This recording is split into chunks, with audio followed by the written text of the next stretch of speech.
বাংলাদেশের ফুটবল ফ্যানদের কলিজায় কামড়। চার্লটনের বিপক্ষে হাঁটুর চোটে হামজা। কদিন বাদেই তো এফসি এশিয়ান কাপ বাছাইয়ে সিঙ্গাপুরের সাথে খেলা। লাল সবুজের ফুটবলের মহাতারকা কি তবে খেলতে পারবেন না?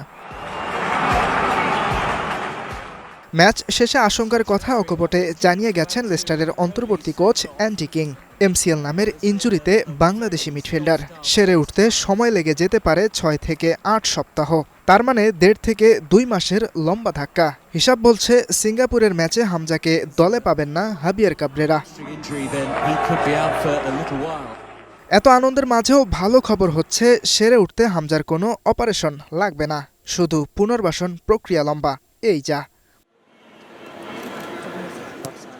আসছে ৩১ মার্চ সিঙ্গাপুরের বিপক্ষে এশিয়ান কাপ বাছাইয়ের শেষ ম্যাচ খেলবে বাংলাদেশ।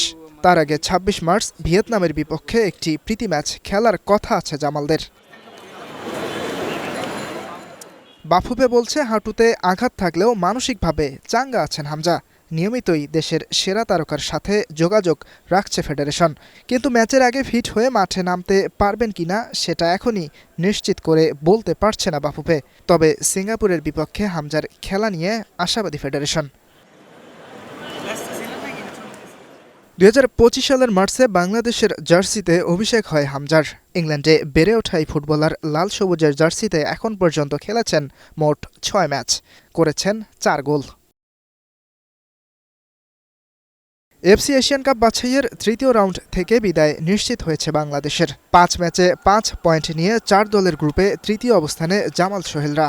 আর ৫ ম্যাচে ১১ পয়েন্ট নিয়ে শীর্ষে থেকে ২০২৭ এশিয়ান কাপের জায়গা পাকা করে নিয়েছে সিঙ্গাপুর। ইয়াসির আরাফাত সবুজ, স্টার নিউজ।